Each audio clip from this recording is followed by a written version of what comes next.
May I come in, sir? Yes yes Naveen. Good evening, sir. हाँ, good evening. बैठिए बैठिए। Thank you, sir. Mister Gaurav, ji sir. आपने स्नातक कब किया? सर वर्ष 2016 में। 2016 में आपने स्नातक किया है। किस विषय से किया है? सर रसायन विषय की। तो उसके बाद आप कुछ कर रहे थे 17 के बाद?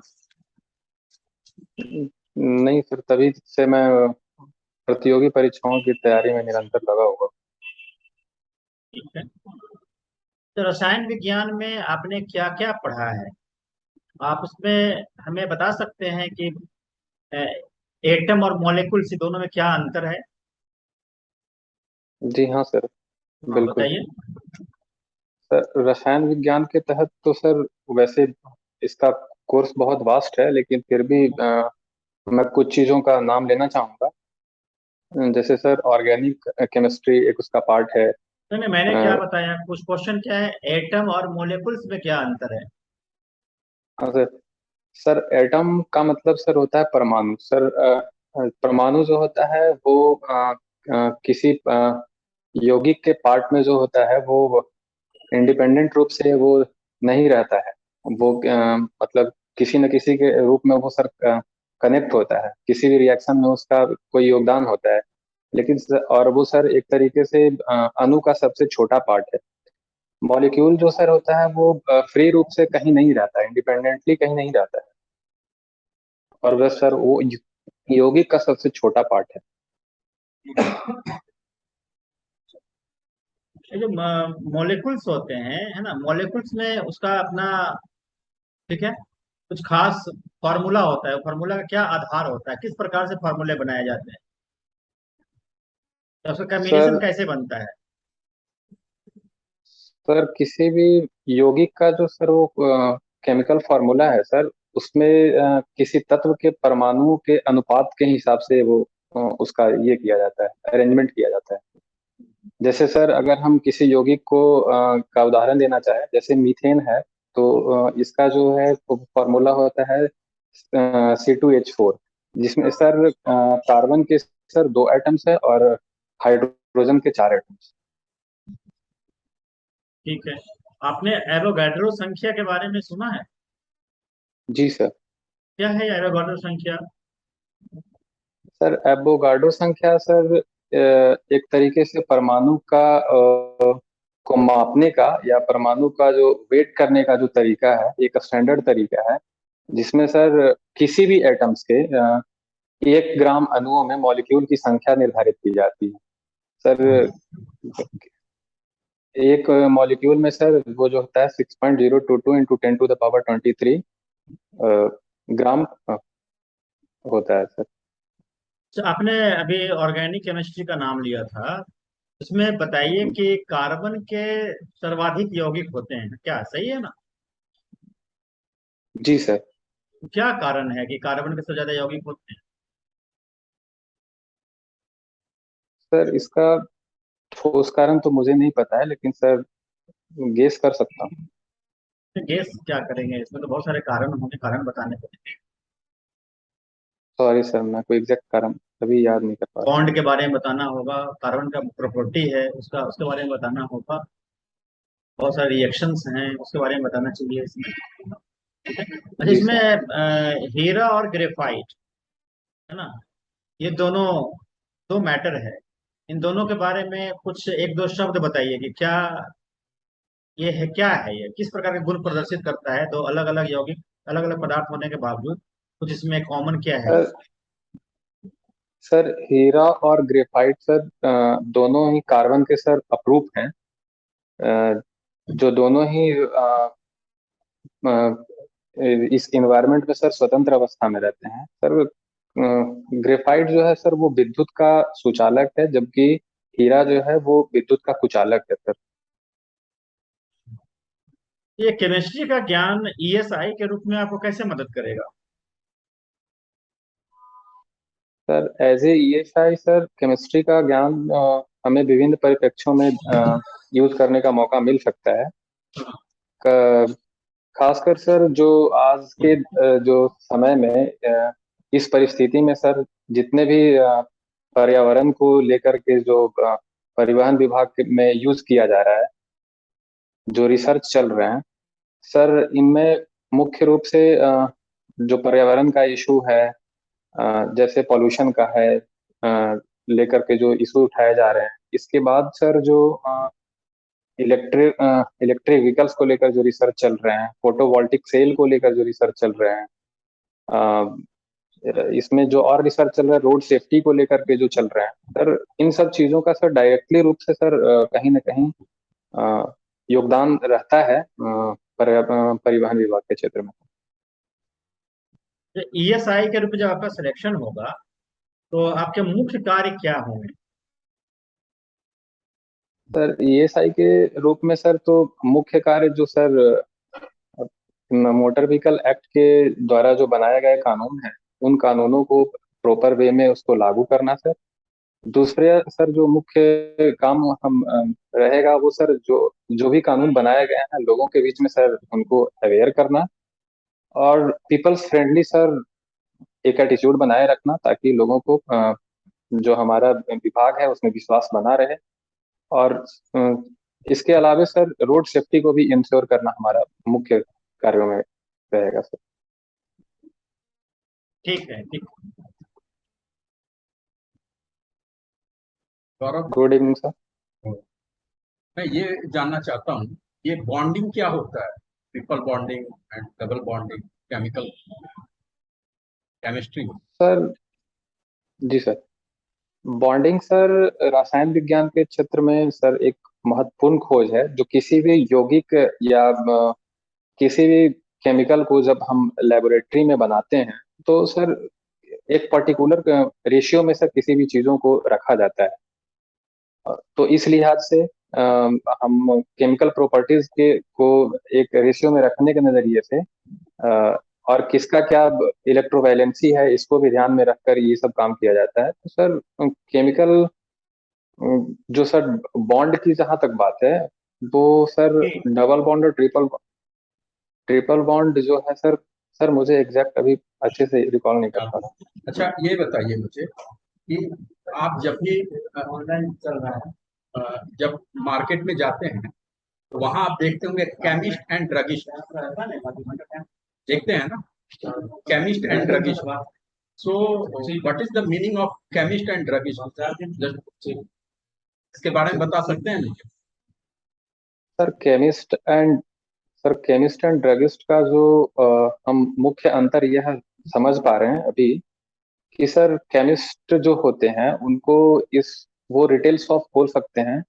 उनका मुख्य अंतर हम यही समझ पा रहे हैं कि वो सर जेन्युइनली प्रैक्टिस कर सकते हैं, उनको शायद कोई ऐसा परमिशन मिलता है मेडिकल काउंसिल ऑफ इंडिया की तरफ से कि वो उसको प्रैक्टिस कर सकते हैं, केमिस्ट एंड ड्रगिस्ट। अच्छा, एक बात बताइए मुझे, जैसे जीएसटी जो इम्पोज हुआ है ना? तो क्या जी जीएसटी के सर। इम्पोज होने के बाद भारत में बाजार व्यवस्था को मजबूती मिली है, या भारत के आर्थिक व्यवस्था को मजबूती? मैं ये जानना चाहता हूँ।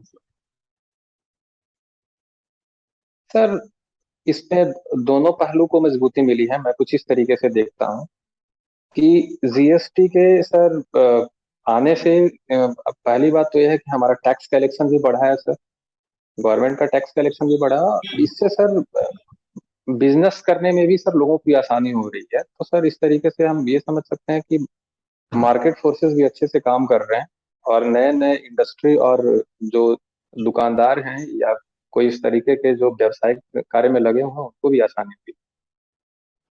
अच्छा, लिबरलाइजेशन का नाम आपने सुना होगा, औद्योगिकीकरण। औद्योगिकीकरण, जी सर। लिबरलाइजेशन का भारत पे क्या इम्पैक्ट पड़ा, मैं ये जानना चाहता हूँ कि क्या प्रभाव पड़ा, हमें ब्रीफ में बताइए कुछ शब्दों में। सर लिबरलाइजेशन जो है सर भारत में जहां तक मैं याद कर पा रहा हूँ, पीवी नरसिम्हा राव की सरकार में सर 1991 में इसको लाया गया था, LPG, liberalisation privatisation and globalisation का कॉन्सेप्ट लाया गया था सर। इससे मतलब हम उदारीकरण से सर हम मुख्य रूप से यही समझ सकते हैं कि जितने भी सारे नए व्यापार या नए औद्योगिक रणनीतियां जो पहले जो बनाई गई थी उसमें सर बहुत तरीके की अड़चने थी। और इसमें सर एक तरीके से हम कह सकते हैं कि सिंगल विंडोज क्लियरेंस सिस्टम का सर अप्रोच लाया गया, जिससे बहुत ही कम जगहों पे जो सरकारी मशीनरी में जो फाइलें अटक जाती थी सर उनको कम किया गया। और जिस तरीके से सर एक आर्थिक वृद्धि के तौर पे भी हम देख सकते हैं इन तक। अच्छा, अभी आपने देखा होगा बिहार में सत्ता परिवर्तन हुए हैं और जो है वहाँ यहाँ पे डिप्टी सीएम का पोस्ट जो है वो लाया गया है। तेजस्वी यादव हमारे बिहार के उप मुख्यमंत्री। आप हमें बता सकते हैं कि डिप्टी सीएम हमारे संविधान में ये वर्ड मेंशन है या नहीं, ये डेजिग्नेशन मेंशन है या नहीं? Deputy chief minister. Sir sir जहां तक मैं याद कर पा रहा हूँ, मैं श्योर नहीं हूँ, लेकिन सर मुझे ऐसा लगता है कि उप मुख्यमंत्री के पद का कहीं भी जिक्र नहीं किया गया है। नहीं, जिक्र नहीं किया गया। अच्छा, भारत के जी। मुख्य सचिव, चीफ सेक्रेटरी और कैबिनेट सेक्रेटरी के बारे में मुझे कुछ बताइए। सर चीफ सेक्रेटरी जो होते हैं सर वो भारत के जितने भी मिनिस्ट्री होते हैं उन मिनिस्ट्री के वो हेड होते हैं सर। सारे मिनिस्ट्री उनके अंडर कंट्रोल में होती है। और सर जो कैबिनेट मिनिस्ट्री जो होते हैं सर वो किसी एक पर्टिकुलर मिनिस्ट्री के वो हेड होते हैं सर। अच्छा, ईएसआई इन्फोर्समेंट सब इंस्पेक्टर के रूप में आप जाते हैं, तो आपकी प्रोफाइल जी। क्या होगी, आपको क्या करना है वहां, पता है आपको? जी सर बिल्कुल। क्या? सर जहां तक इन्फोर्समेंट सब इंस्पेक्टर का काम है सर, वो जो मोटर व्हीकल एक्ट 1998 का जो बनाया गया है सर, उसके जो रूल्स हैं और रेगुलेशंस है सर उनको जो प्रॉपर वे में है सर वो लागू करना है, इम्पोज करना है। जो सर टैक्स कलेक्शन का भी काम है इसके अलावा, उसे भी रेवेन्यू जनरेशन में सर हमारा योगदान होगा। हमें उस तरीके से काम करना है, उनमें हमारा योगदान है। ठीक है Gaurav, good evening. Good evening sir. Gaurav कहाँ से हैं? सर जहानाबाद से। जहानाबाद से आते हैं। जी सर। आपका क्या ऑनर्स पेपर रहा है? Sir chemistry sir. Chemistry honours किया है। और आपने पोस्ट ग्रेजुएशन भी किया है? जी नहीं सर। कब ऑनर्स किया आपने? वर्ष 2016 में। 2016 में आपने ऑनर्स किया है। पिछले 5-6 वर्षों से आप क्या कर रहे हैं? सर मैं निरंतर सर प्रयासरत हूँ सर, प्रतियोगी परीक्षाओं की तैयारी कर रहा हूँ। ठीक है, बहुत अच्छा। गौरव आप हमें ये समझाइए कि अभी जो आप देख रहे होंगे, जो बिहार की जो स्थिति है, जो बिहार का जो पॉलिटिकल स्पेस में कब सत्ता परिवर्तन हो जाएगा, और ऐसा क्यों होता है कि मतलब 2 साल किसी और का सरकार रहा, फिर किसी और का सरकार बन गया, कोई और पार्टी सत्ता में आ गए, ऐसा क्यों होते रहता है? सर ये राजनीति से जुड़ी हुई बातें हैं, हो सकता है सर।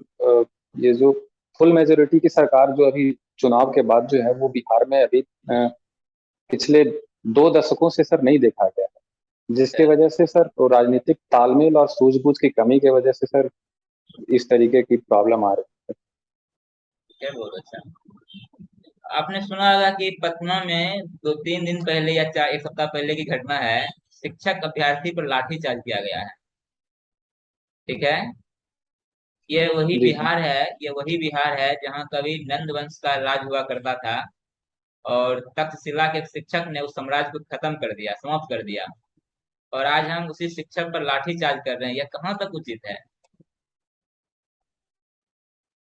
सर शिक्षकों पे सर लाठीचार्ज सर ये मुझे कहीं से भी उचित नहीं लगता है। अगर इस तरीके की कोई भी कार्रवाई हुई है तो सर ये पूरी तरीके से मेरे तरफ से व्यक्तिगत तौर से भी ये निंदनीय है। इस तरीके की घटनाएं नहीं होनी चाहिए।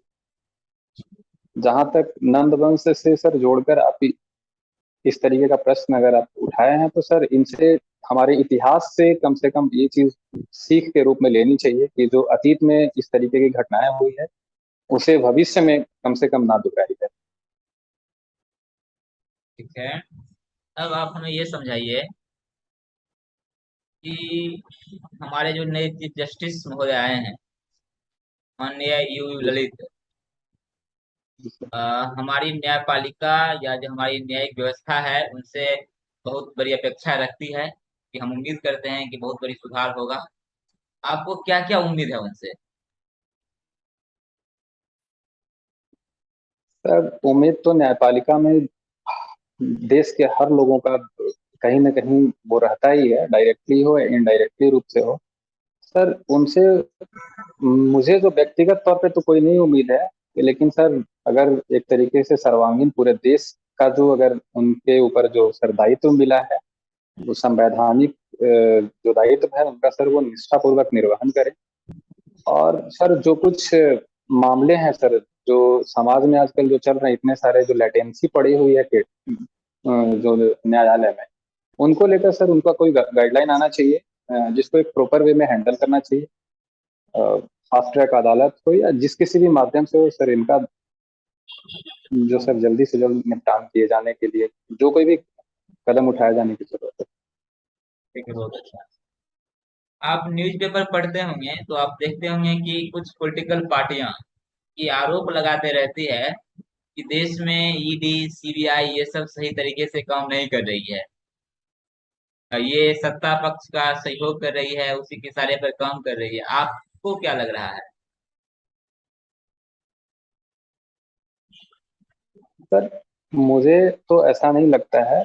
विपक्ष का या विपक्षी पार्टियों का आरोप हो सकता है, ये उनका अपना व्यक्तिगत आरोप हो सकता है सर, लेकिन मुझे ऐसा लगता है व्यक्तिगत रूप से सर कि सीबीआई हो, ईडी हो या जो कोई भी जांच एजेंसियां हैं सर, वो इंडिपेंडेंट बॉडी की तरह उनको काम करना चाहिए। निष्पक्षता सर उनकी प्राथमिकता में होनी चाहिए, बस यही कहूंगा। ठीक है गौरव, आपसे हमने जो भी बात किया आपने बहुत अच्छा बताया, बहुत आपका अच्छा रहा इंटरव्यू, और हमारे सर आपको फिर फीडबैक दे रहे हैं। Thank you. Thank you. देखिए तो आपका क्वेश्चंस का जो आपने अच्छे ढंग से आंसर दिया, बहुत कॉन्फिडेंस के साथ दिया, और जो भी आपका बैकग्राउंड है, जैसे आप केमिस्ट्री से आपने ग्रेजुएशन किया है, उस बैकग्राउंड पे अपना मजबूती बनाइए, ठीक है। और जो आपके जिस पोजीशन के लिए, जिस डेजिग्नेशन के लिए, जिसके लिए आप अपॉइंट होने जा रहे हैं एज ए ईएसआई, उस पे आपकी पकड़ होनी चाहिए। हायरार्की क्या है उसका, जो है प्रोफाइल क्या है, क्या डॉक्यूमेंट चेक होते हैं, ये सब चीज़ों का आपने बहुत अच्छे ढंग से जो भी है वो जवाब दिया। और करेंट अफेयर्स पे कुछ जो है अपनी पकड़ हमेशा बनाइए इंटरनेशनल और नेशनल लेवल पे। और बॉडी लैंग्वेज वगैरह एक्सप्रेशन जो आपका वर्ड था, जो बोलने का आंसर देने का जो वे था, वो बहुत अच्छा, ठीक है। इस तरह से अपने कॉन्फिडेंस को हमेशा मेंटेन कीजिए, और जो है वहाँ पे बेस्ट ऑफ लक। जी सर, थैंक यू चलो, सर। ऐसा रहा, बढ़िया रहा ना तुम्हारा? तो कॉन्फिडेंट हो सर ही, ठीक। तुम तो कॉन्फिडेंट विद्यार्थी जी हो। कंटिन्यूटी बनाए रखो, जी सर। केमिस्ट्री में थोड़ा सा मेहनत करने का आवश्यकता है, ठीक है। सर नहीं पढ़ पा रहे थे सर, 2 दिन से नहीं ही नहीं, बस पढ़ो पढ़ कोई पा बहाना रहे नहीं हैं, बनो, लेकिन ये आंसर नहीं देना नहीं पढ़ पा रहे थे। अच्छे से पढ़ो, मेहनत करो, जी फिर आगे बात करेंगे। Okay, all the best.